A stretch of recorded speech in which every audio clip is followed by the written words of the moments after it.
All right, cool. So, hi. Hi. I don't know how to start this, but I want to thank you for coming on to whatever this video is supposed to be. And congrats on your new job. Absolutely. Thank you so much for having me. And yeah, I really appreciate it. Congrats to you as well. I know you started at HashiCorp about a month ago, so that's awesome as well.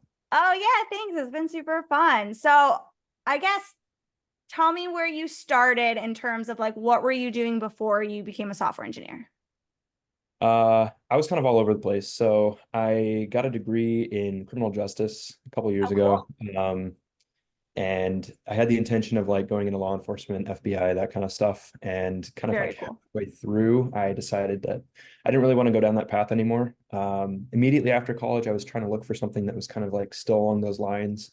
I was doing like asset protection for Best Buy and realized I wasn't really much more than like a Walmart door checker. So I kind of moved Okay. around a little bit. I did photography for like car dealerships for a little bit, and that was kind of more like less like artistic and more like how many cars can you grind out in a day. So then I was doing sales, and I moved into sales just to make some more money and see if that was something that I could do. And I did that for about a year and a half, and I just hated my life really. It wasn't Oh fulfilling or anything. no. And yeah, so I kind of moved into software engineering because that was something that I was interested in high school, and I really thought it was only for like math geniuses, but found out Yeah. that you don't really need to be super mathy to start. Okay, so I guess what did you do in high school in terms of like software engineering or coding that like interested you and then like what turned you off from that at the time? Um, I didn't really do a ton of like software engineering type stuff, I would say, in high school. That was always something that I was kind of interested in, just kind of like I think back then it was not as like inflated as it is now, where it's kind of like thrown in your face, like, oh, become a software engineer. Um, when I was in high school, like early 2010s, it was like a good field to get into, but not much more than that. I'd always loved tinkering with like Tinker Toys, Legos, just stuff like that growing up. Oh, cool. And Yeah. yeah, so I just kind of thought that was something that would be interesting. And then like the advanced math that I was getting into was just like not my thing. I think I failed my first semester of trigonometry and had to do That's fair. like, It's hard. yeah, it was awful. I hated it. So yeah, I was like, I can't do calculus if I can't even do trig. So that kind of like put my, I guess, slight interest in it to rest for the time being. Okay, that's And fair because for computer science, you do have to do all of the calculuses, right?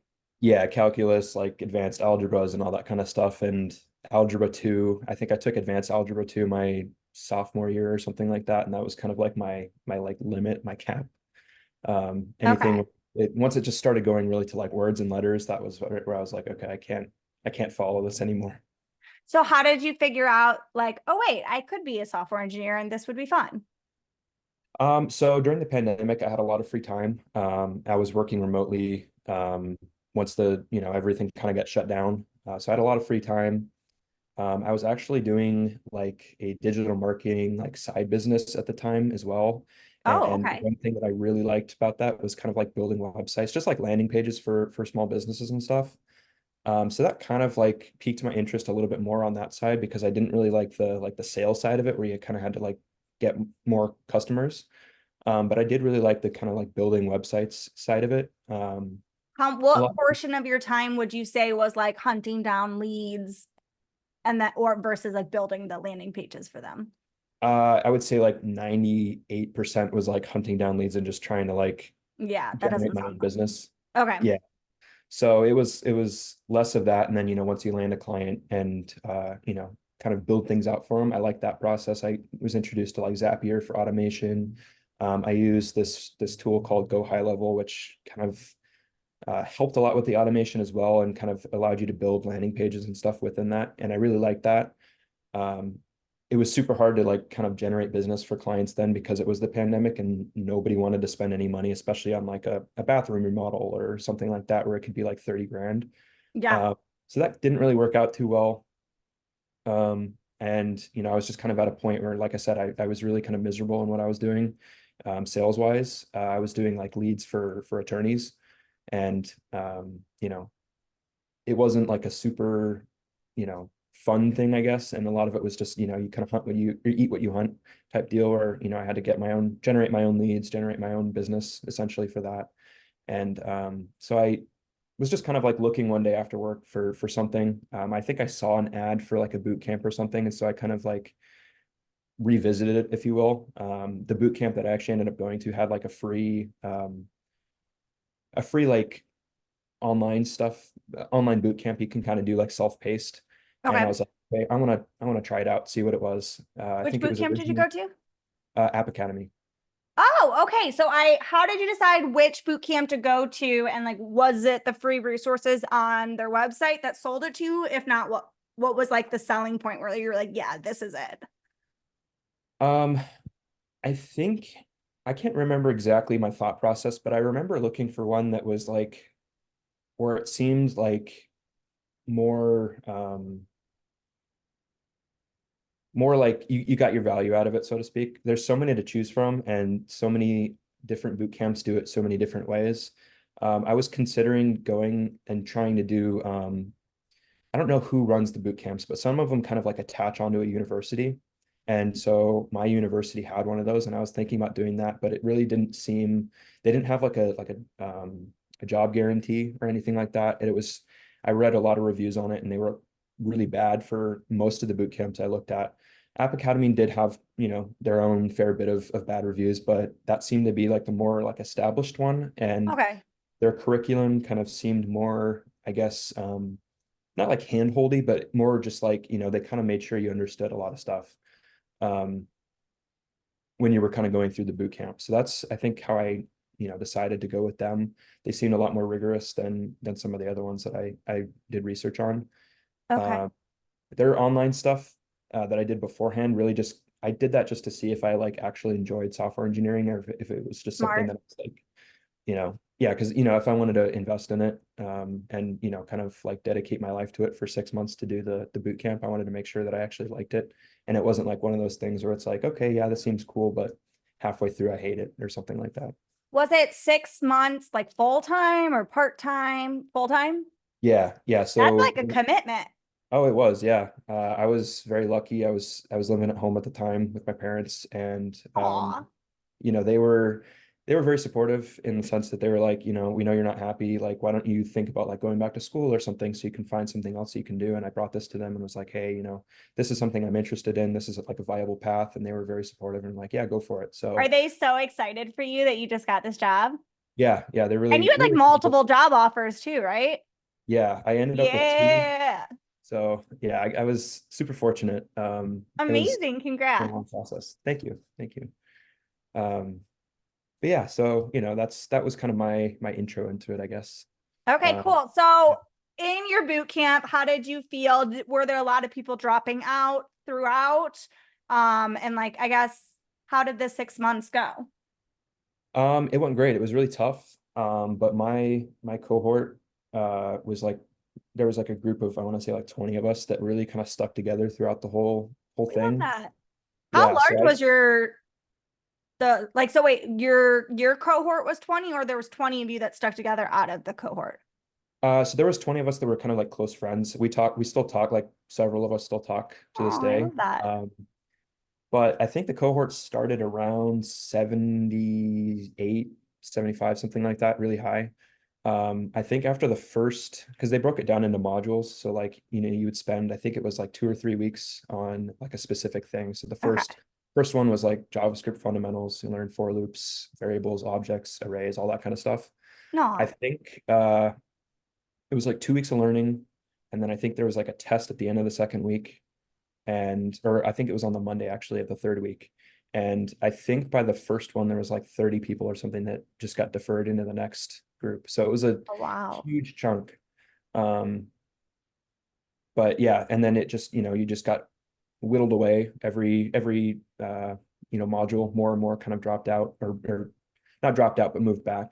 And the way that they did it is I think you had two strikes basically. So like if you failed two tests, you know, I think that was when you were out, or you might have had like a third chance or something. But basically, they wanted to, you know, ensure that you were picking up the material. And if you got, deferred, you would just move back to the next, wait for the next cohort to catch up to where you were. So you kind of had like a month to just, I guess, like study and everything. I Um, kind of like that because I feel like my boot camp was like sink or swim. You're like you're out, you're out. At least that's what it sounded like. Maybe there were options if you did end up dropping, but I yeah. kind of like the idea of like, oh, you might not be ready, study for a month, and then pick up from where you left off. Yeah. I mean, it was nice in that respect. Yeah. Because, obviously you get lost very quickly if you can't pick up what you just learned. And it all builds. So it was nice to have that sort of environment where you weren't like kicked out if you failed the first test. Um, but they wanted to make sure that you were picking it up. So if you were continually failing, I think on the third fail they would kind of say, okay, that's sort of it basically. So And I don't. having been through your boot camp now, would you recommend for people to do boot camps in general slash do App Academy? um I think in the current environment, it's hard for me to recommend doing Fair. something like that. I think since I graduated at like the beginning of 2022. Um, and I think mid 2022, if you didn't already graduate and pretty much didn't have a job, it's been really tough for you to like get a job since then.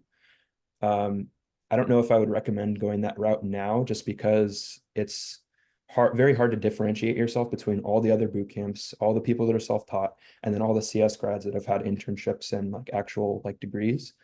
So I think I would recommend going to school and like getting a CS degree. I think that's like the best route. Okay. Um, Obviously it's not right for everybody, and I do think that is like a viable path still. But you just have to prepare yourself for the search overall. I know people that have been looking for like a year since graduating and they still can't find stuff. And I feel really bad for them because I know that they're trying very hard. Some people have, multiple like freelance stuff they've done, they've had contracts they've worked on, and it's still just like super hard to, kind of break into the industry. Um, I would say like if you're unable to go to college and you're looking for between like learning yourself or like going to a boot camp, I think it really kind of depends on your learning style. For me, I don't think I could have done the self-taught route because I need that structure of like, this is what you got to learn. These are the steps you got to take to get there. Okay, that's good to know about yourself. Yeah. I have a colleague that I worked with at my first role, and he was completely self-taught. He had I think, a math degree, and he's self-taught. He's like one of the most brilliant engineers I've worked with. Oh, I love that. But that he just knew that about himself. He set out the whole plan. He learned everything that he needed to learn, and he got the job. So, just being aware of like what you kind of need and the discipline you need if you're going to do it like the self-taught route is something that you need to consider like before you decide on what you're going to do. Okay, so did you say you graduated in 22? Yeah. Okay, so that was a while. Were you searching for a job the whole time? What were you doing during that time? And like, how were you feeling during that post-graduation, pre getting the job? So I wasn't looking like while I was in the boot camp. I started looking, I want to say about a week or two after I graduated. They kind Okay. of have this like final module, which is like a mixture of like I think 2 weeks of like building your capstone project and then a week of like building up um your resume, your portfolio site, just kind of getting everything situated so that you're ready to go. And then I think I took about a week after that to just they do something called like green lighting you where they make sure that everything's like checked off before you start applying. Okay. Uh, and so I think it took me about a week or so to get greenlit, and then I started applying. It took me roughly, I think I graduated mid-January. I got an offer for my first role like either early or mid-April. Okay. So about 3 months or so at the time. And again, the environment was so much different then. I think I applied a total to like 110, 120 jobs. Okay. Uh, I know three companies that I made it like pretty much all the way through. I think I got rejected in the final round for two of them, and then one of them I was like midway through. Um, and then there was a couple other companies I maybe had like one or two interviews with. So I was getting like a lot of interviews with pretty much only just like cold applying and Oh, just so stuff. even getting interviews, just straight cold replying. Yeah, it Yeah, that's was very so different different then. times. Yeah. So much different landscape then. I worked there, I want to say 5, 6 months, and then I was laid off for the first time. Oh. Um, What And were I you think doing at that job? that one, it was a full stack role, but it was focusing more on like the networking space. So we built like an internal enterprise tool for like Fortune 500s to migrate their IT environment from like an old deprecated version of NSX, which is a Mm, VMware product, to okay. their newer version. Our company was kind of like the de facto, like VMware was like sending us clients because their internal tool wasn't great. So we were kind of working on that sort of stuff. Okay. Yeah, once I was laid off from there, I was just kind of like looking for a role. I think I maybe got like one or two interviews or something, and they were just like first round, and I didn't move on past that. And then I actually got an inbound from like a staffing agency, and they were looking for somebody that did very similar work to what I did. Oh, So cool. I was laid off beginning of October. I think I took like a week or two off, started looking. I was heading right into like the worst season to look for a job, like November, December. Uh, Yeah. so it was Budgets really are tough. spent. What's that? Budgets are spent by that point. Yeah, they're done. Yeah, you're if you Yeah. don't have a job lined up, then you're kind of screwed. I think I applied to, I want to say roughly like 200 jobs or something in that time. I just got one or two interviews. They didn't pan out, and then I got an inbound. One, they actually found me, and then two, someone from my old job actually had referred me another recruiter, but both for the same role. Um, so I think I started that one like mid-February, and that was a contracting role. I was W-2, but then they, worked for a different company. And I was there from February until November. And initially it was like a 6-month contract. About like 3, 4 months in, they were like, okay, we want to extend you. So That's that got good. extended. Yeah, all the way till December. Um, and great people. It was like a European company, so like super good culture. Everyone was like super cool to work with and everything. And they wanted to bring me on, but it was more of like their budget just didn't allow for it. So pretty I much the hate whole that time. though. What's that? I hate when that happens though. Yeah, it wasn't anybody that I worked with's fault. It was just kind of like the higher ups. They just like, I think the project had been going on for like 2 years by the time I joined, and they were looking at it. I think originally it was supposed to be like 10 months or something. So it was like way longer than it was supposed to take. They kind of brought me and one of my colleagues on from my first job. Actually, the guy that I was talking about before, the self-taught dev. So we both worked together again on that role. Oh, fun. Um, and yeah, so pretty much the whole time they were trying to bring us on. They wanted to keep us, but it was just like their bosses just didn't have the budget for it. So it was kind of like, were we going to move on to the next year, meaning this year, or was it just going to be over in December? And towards like the beginning of November, my colleague had said, "Hey, you should like reach out and see like what our status is, because it doesn't look like we're going to get funding for it." Um, and yeah, at that point they didn't have the funding for it. So I looked and was referred by one of my other friends into his company. So that was the third role I was in. And then they had layoffs about 2, 3 months later. So that was kind of why I was in the Wow. last search. You went through a few companies very quickly. What was that experience like? 'Cause that I feel like the first few months for me are always most stressful of like getting used to like a new code base, new team, new culture, new language. What was it like for you? It was tough. I think I was just trying to get my bearings for all three companies really. I think I kind of got there with my first one because I was there about 5, 6 months. So towards the end, or I guess towards the middle, I was handed like a feature to work on by myself. So I kind of got a lot of my, bearings there. The second company, initially it started off really slow. There wasn't a ton of work for us to do when we first started. So I was able to kind of figure out how things worked and their different environments and all the different systems that they used.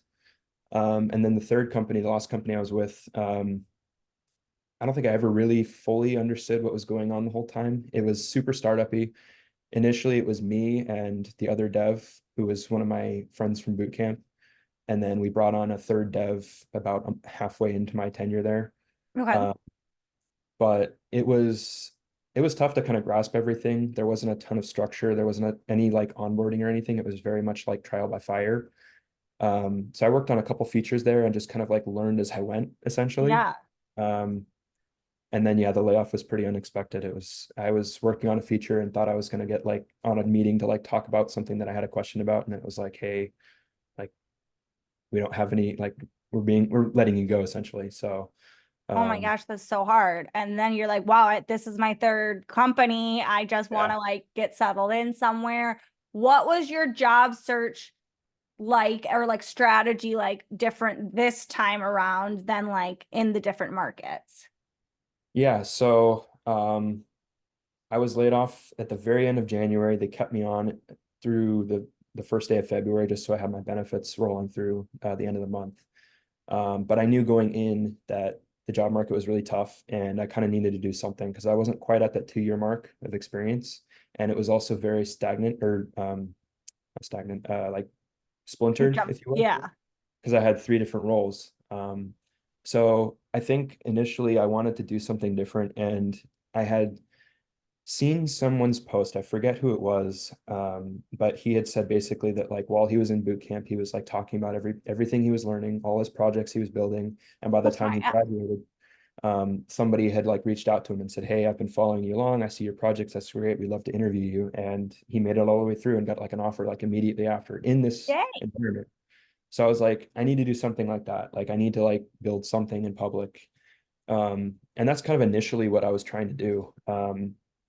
I hadn't quite figured out like what project I wanted to build when I first started. But it honestly very quickly like, kind of turned away from that and more focused on like my job search. Um, I got pretty lucky early on with like reaching out to recruiters that were super like responsive. And Oh, so cool.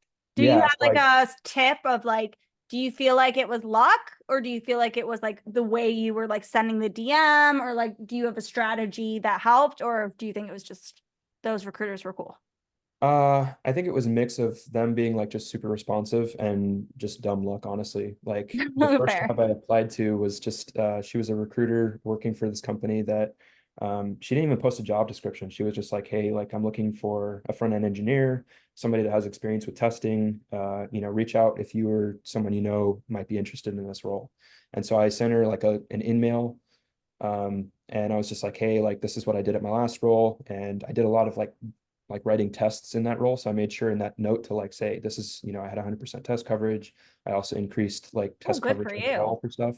Yeah. And, she sent me an email, I think the next day or something like, hey, we'd love to interview you. And, you know, I think my confidence in the initial interview kind of set me up to go through that process. I I didn't feel end up that. getting the Yeah. role, but I kind of like tried to lean on the fact that like I'm super resilient because I've been laid off 3 times. Like this is my third search. Like I'm super confident in like my ability, and like I think that kind of like gave me some like leeway with the companies that I interviewed with. They were Yeah, like you originally for sure can get up to speed quickly. yeah, no, exactly. Yeah. Yeah. I don't give up easily, obviously, in the face of, adversity or whatever, because Yeah. I've been through 3 layoffs. But yeah, so the role was looking for like 5 years of experience and I have less than two and made it all the way through to the final round.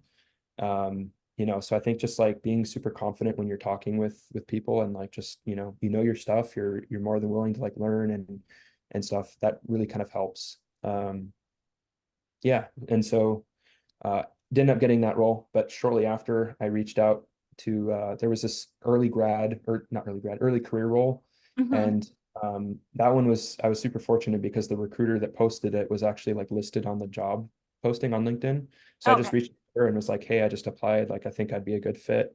I just sent her like a connection. I didn't even like in-mail or anything. And she's like, yeah, I agree. Like let's set up an interview. Made it through that way. But those were like my first two and only like responses for my whole, search at up till that point. So Uh, this time around, did you have any success getting interviews from the cold applying like you did in 22? yeah, so those first two were from applying and then reaching out to the recruiter. Okay. Um, I think it was kind of like I don't know, beginner's luck or something like that, because those are pretty much the only two people that responded to me. I sent Okay. out well over 100, messages to recruiters and stuff after I applied. And, I don't really blame them because I think everybody's doing the same thing, No, right? for sure. Yeah. Yeah, so I think it's just super tough if you're not sending, I don't recommend it, but In-mails actually pop up as a message. So that would differentiate yourself versus like sending a connection with a note. Because if you're applying to a job and there's 500 other people, they're all sending connection, you're gonna get lost, right? But if you send an in-mail that actually like pops up to them and says, hey, this is a message basically. That's clever. So Okay, I never thought about it that way. I always was like, well, I don't want to waste one of my in-mails, you know? yeah, that was my thought too, because even with the premium that's like 40 bucks a month, you only get 5 a month. So Yeah. like, you don't really get that many. I definitely don't recommend doing it because like that is super expensive, especially if you're unemployed. But yeah, so those are the only two that I actually like did like networking, so to speak, with to like actually like land an interview. Um, I had after the second company didn't go through, I had about a 3 week lull where I had nothing. And I was like, man, was that like all my luck? Am I just screwed now? Oh And no. then like I got one interview with the company that I took the job for. And then I think about a week later, I had another company reach out and want to interview me. Okay. Mm. And then one of my boot camp friends had seen my post and was like, hey, like, I have this job opening. I saw your post. Like, if you're interested, I can send in your resume. And he was super cool, super nice. Um, and yeah, I interviewed with them and just ended up choosing the company that I took the role with. But yeah, the other two were just completely cold applies. Um, so that definitely still works. But I would say me having some experience probably aided in like getting a response there. How did it feel job searching? Because I didn't really job search. I did boot camp and then I landed my role like kind of honestly on graduation day. So I feel like, but I would have been like really like nervous, imposter syndrome for that first role. How does it work in terms of like, did you feel that say, first of all, did you feel that way for your first search? And then did you feel that way still for the second, third, and fourth? Or like, did it get better as you kind of got more experience? I think imposter syndrome never really goes away. I Fair. definitely had it all the way through. I think I still do have it, honestly. Like even, I start my role on Tuesday and I'm still like, are they sure they made the right choice, But Oh, I think they um, did for sure. I think it's a really good fit. Like it matches my background really well. And I'm gonna like make a post about it, I think closer to the start date and everything. But Yay. I think my circumstances are a little more dire this time because I have bills and like an apartment and everything and a partner to take care of and everything. So my I think my mentality is a little bit different, was a little bit different going into it this time where I had to have confidence. I couldn't go in like super meek and like, oh, I don't know, like, are you sure you want to interview Oh, me or anything? I that's think a super interesting thought. It was like I need to get this job, so yeah, I'm confident. Okay, cool. yeah. I still definitely had the imposter syndrome and I was still super nervous for every interview I went into, but I think like I exuded more confidence, especially like in the first interviews, like the phone screens and stuff this time around, because it was kind of like, I don't know how often these opportunities are going to come up where they want to interview me because things are so like crowded and impacted with all the layoffs and all the new grads and boot camp grads and self-taught people. Um, and by the end, I had over 500 applications that I wrote down, probably even more than that I just forgot to log and check. And I had, I think, 10 total companies reach out to me. So that was about a 2% Okay. application to initial contact rate. So I just knew that pretty much any opportunity I got, I had to like, you Yeah, know, jump on it. Yeah. yeah, I had to like muster the, confidence to make it through. Okay, nice. We are at time, so I'm gonna have to let you go, but this was very interesting. And my last question. Are you gonna Sure. still post on LinkedIn? Because your posts make me happy. So will I continue seeing posts even though you're employed again? Yes, yeah. So I plan on continuing to post. I think I'm gonna continue kind of going down that like job search arena. I think I found like a Okay. nice area. Um, I'm in the process of like building out a system so that I can help people on like a larger scale. When I made my post that I got an offer, I had like over 200 people send me a connection with messages and just like DMs and everything. So I I've been love it. super overwhelmed. So I'm trying to like build out a system. I'm talking with a couple people that are like experienced with helping others on like a bigger scale. So I'm trying to like build out something that works for me so that I'm able to still you know, talk to people and help on like a one-on-one basis through either messages or like calls or something. But yeah, I still plan on posting. I've just been kind of quiet because I think I was so burnt out by the end. I needed like a week to just like That's not fair. post, not worry about anything. So No, you deserve that. You deserve more than a week, to be honest. But all right, do you want to plug anything on here before we go? I don't know who's gonna watch this video, but if people do you want to plug anything? I don't really have anything set up at the moment. Just my LinkedIn is good place to find me, Robert Strasser, Rob Strasser. Yeah, I think All right, that's cool. about it. Well, thanks, Rob, and congrats, and let me know how your new role goes once you start, okay? Awesome. Thanks so much, Callie. Really appreciate it. Bye. Bye.